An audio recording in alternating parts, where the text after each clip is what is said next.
जय श्री कृष्णा।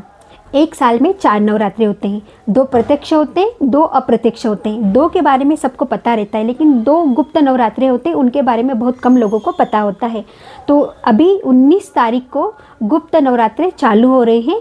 तो आप इन गुप्त नवरात्रों में माँ की आराधना और पूजा करने का सबसे बेस्ट और उत्तम समय होता है।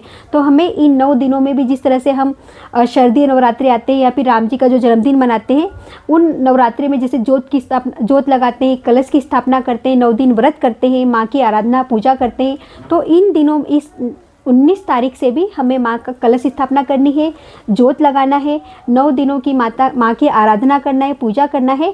और अगर हम घी की जोत लगाते हैं तो उससे हमें श्री की वृद्धि होती है, हमारे घर में बिजनेस, हमारे घर के जो भी काम होते हैं उसमें बहुत अच्छी बरकत होती है और हम बहुत आगे बढ़ते हैं। और अगर हमारे घर में जैसे कोई बहुत ज़्यादा बीमार रहते हैं या बीमारियाँ ज़्यादा होती है तो हमें सरसों के तेल की जोत 9 दिनों तक लगाना चाहिए। उससे हमारे घर से रोग और दोष हमेशा के लिए खत्म हो जाते हैं।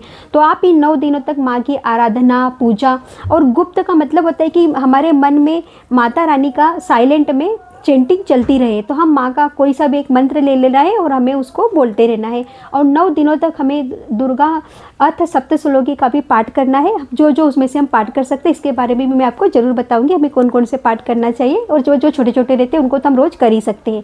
तो आप इन 9 दिनों तक माँ की आराधना और पूजा जरूर करिए। जो माँ सुख देती है, प्यार देती है, आनंद देती है, शांति देती है, वो माँ हमें क्या नहीं दे सकती है। तो अब इस नवरात्रि आप भी अपने घर पे माँ को बुलाइए और माँ की आराधना पूजा करिए। पूरे घर परिवार के लिए सुख, शांति, प्रेम, आनंद की बारिश करवाते रहिए।